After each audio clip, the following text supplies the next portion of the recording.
timeline of the video because weapon mastery is something that is just integral to the fighter now. There's a 10-minute bit there where I go over all the weapon masteries. So on the first reading of this new fighter, I was impressed. There's some nice defensive boosts, lots of new tricks, but I figured we aren't really seeing the damage that Jeremy Crawford was promising.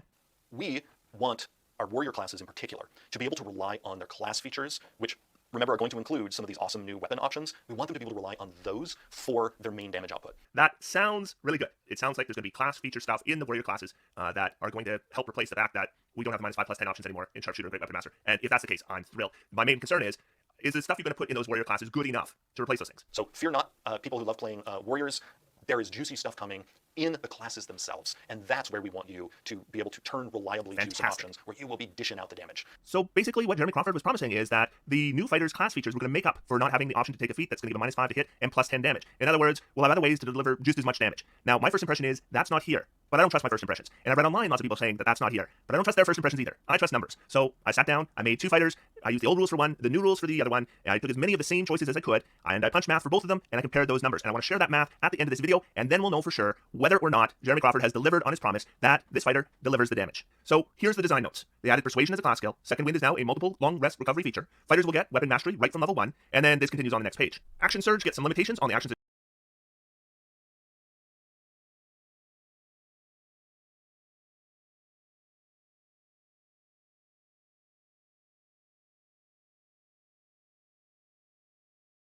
can provide. Weapon Expert at level 7, Indomitable is improved, Weapon Adept is added at 13, improved Action Surge is earlier, a new feature called Unconquerable at 17th level, the triple extra attack is now level 18, and there's an epic boon at 20. So this is the fighter class chart. We have 2 new columns, Second Wind and Weapon Mastery. So we're going to start with 2 Second Winds and 3 Weapon Masteries, then we add 1 more of each at level 4 and again at level 10. A lot of the base stuff is the same, I won't bother throwing it up on the screen, but hit dice, saving throw proficiency, weapon and armor proficiency. Really, Persuasion being added to the fighter skill options is the only difference I noted. Multiclassing works exactly the same for the new fighter as it did for the old fighter. So first level, we'll get a fighting style feat. The fighting styles are mostly unchanged from our current edition, with the exception of the protection fighting style, which did get an improvement, and Second Wind. So other than uses, mechanically it's the same. So you add a D10 plus your fighter level and healing as a bonus action. What's interesting here is this is scaling twice now with fighter level, both in the healing amount as well as the uses. This was always an okay feature, but we have decent improvement here. And finally at level 1, we will have Weapon Mastery, so we're going to select 3 kinds of weapons. What they mean by that is 3 weapon types, so maybe it's a scimitar, short sword, and hand crossbow. The weapons you choose all have one of the masteries pre-assigned to them, though the fighter does get to play with that a little bit at higher levels. And with your mastery selections, you're going to have a choice, whether to focus more on damage or on control. Like, if you have the push mastery, you can push a creature 10 feet when you hit it. That doesn't do more damage, at least on its own, but it can combine with other things that might lead to more damage or tactical benefits, like pushing an enemy into a wall of fire or something. But multiple masteries will just deliver more direct damage if that is what you want to do. So we get Action Surge at 2nd level, and it got a nerfing. So the old fighter's Action Surge just gave them an additional action that they could use on anything. So a fighter spellcaster might use Action Surge to cast another spell. Now it's restricted to attack, dash, disengage, or dodge actions, which on standard fighter builds probably won't make any difference at all because that's generally what they were used for, but it does prevent some more, let's say, creative uses with specialized builds. Something else that's interesting here isn't what's changed, but what stayed the same. In the playtest so far, we've seen the idea of non-hit point short rest recovery mechanics pretty much disappear across the board. We see it with the races, the feats, the class features, everything. But Action Surge is still a short or long rest recovery feature, so that stood out to me.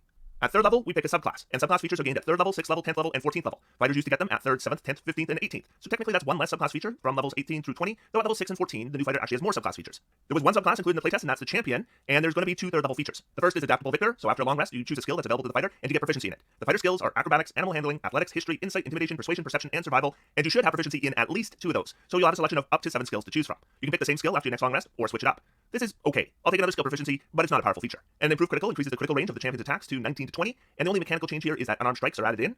Now, this is better on the new fighter than the old one because of weapon masteries. Cleave and Nick can provide extra attacks that benefit from criticals. Vex can give advantage, which syncs nicely with an improved critical range. Flex kind of sucks, and I wouldn't recommend it, but technically it would increase the die type of the critical damage. Even something like Topple, which can make an enemy prone, could give advantage on following attacks, synergizing nicely with an improved critical range. At 4th level, we get a feat, and let's just look at the feat progression through the level. So both the old and new fighter get the standard 4th level, 8th level, 12th level, 16th level, and 19th level feats. I'm not going to be going over them individually, but as we know, fighters get some extra feats. So the old fighter got extra feats at level 6 and again at level 14. Now the new fighter is getting its first extra feat at level 5, so a level earlier, and then at level 15, which is a level later. At 5th level, extra attack is the same, but since the bonus feat comes at 5, level 5 for fighters is pretty stacked. At level 6, we get our next subclass feature, so for a champion, it's technically 2 features again. First, we get a second fighting style feat. This was previously gained at level 10 for the old champion, and at level 6, they got Remarkable Athlete, that gave you half your proficiency bonus for strength, dexterity, and constitution ability checks, where proficiency wasn't already being added. It's kind of like half of the Bard's Jack of all trades. And the second feature we get here is Heroic Warrior. Once per combat, you can give yourself heroic advantage if you start your turn without it. Again, there's nice synergy here with an improved critical range if the heroic advantage is used on an attack. At 7th level, the new fighter gets Weapon Expert. So when they finish a long rest, they can change the mastery property of a weapon to another one that it qualifies for, and under the weapon masteries, they show the qualifications for each one. This lasts until you complete your next long rest, so this is going to be limited to 1 weapon at a time. And my first thought reading this was,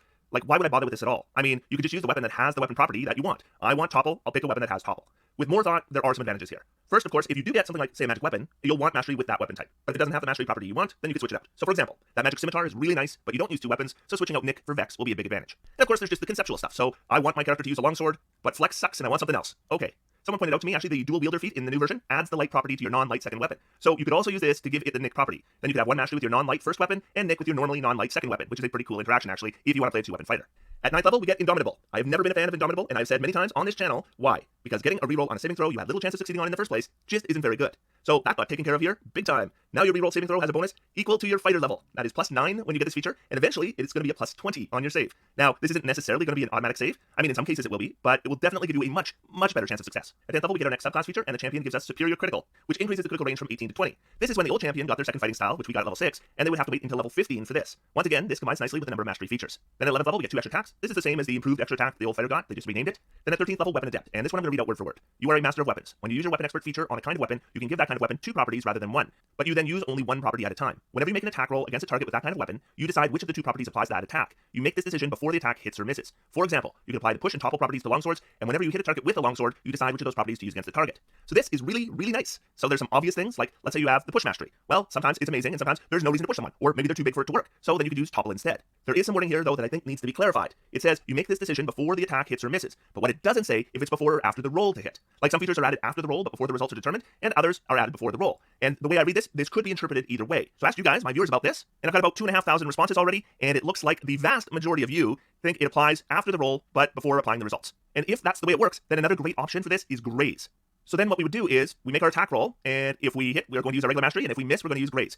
We're making 3 attacks at level 13, so that is potentially 15 damage per round. If we have bonus action attack with Polar Master or something, that's potentially 20 damage per round. 20 damage per round, even if we miss with every attack. Now let's say we have Halberd and Polar Master, so that's 4 attacks, but we keep Cleave and add Graze. So as long as we hit once, we're potentially, depending on positioning, getting 5 attacks in a round. If we miss with 2 of those attacks, Graze adds 10 to our DPR. If we miss with 3, that's 15. So at 14th level, we're going to get our final subclass feature for Champion, which is Survivor. And what I'm going to do is I'm going to read this to you, and if you're like me, you're going to think it sounds reasonably good. But if you're not like me and more perceptive than me, you're going to realize, no, this is just way, way better than you would have thought. So yeah, it has 2 features. The first is Divine Death. You have advantage on death saving throws. Moreover, when you roll an 18 to 20 on death save, you gain the benefit of rolling a 20. And the second part says, Heroic Rally. At the start of each of your turns, you regain hit points equal to 5 plus your Constitution modifier. If you have no more than half your hit points left, you don't gain this benefit if you have 0 hit points. Now, Heroic Rally is the same as the Survivor feature for the old champion, except they got it at 18th level. Except it's not even remotely the same. It's the same words, but the impact of it is going to be entirely different. And the reason it will be different is the last sentence. You don't gain this benefit if you have 0 hit points. So before, if you were unconscious but stable, Heroic Rally didn't work. But now if you make your death saving throws, you regain a hit point, but you remain unconscious unless you heal more hit points. But because you have 1 hit point, Heroic Rally will work, and therefore you'll regain hit points, and you will become conscious again. Also, if you get a Spare the Dying, that's going to kick in Heroic Rally as well.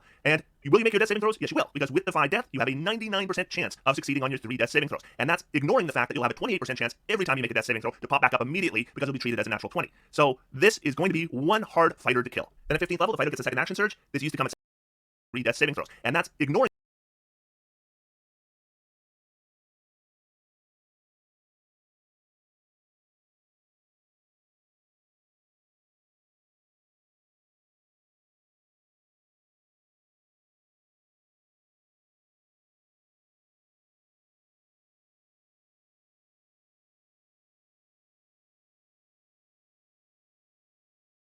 the fact that you'll have a 28% chance every time you make a death saving throw to pop back up immediately because it'll be treated as a natural 20. So this is going to be one hard fighter to kill. Then at 15th level, the fighter gets a second action surge. This used to come at 17th level. Then at 17th level, the fighter gets a brand new shiny feature, Unconquerable. So check this out. So you've used your Indomitable and you fail a saving throw. Well, you can use one of your 4 second wind uses to use Indomitable again, now with a plus 17 on your saving throw. And you get a d10 plus 17 hit points in healing on top of it. No more bonus actions for second wind, and basically 5 nearly automatic successes on saving throws. This is just obviously extremely powerful. Then at 18th level, the fighter gets their 3rd extra attack. This used to be the capstone.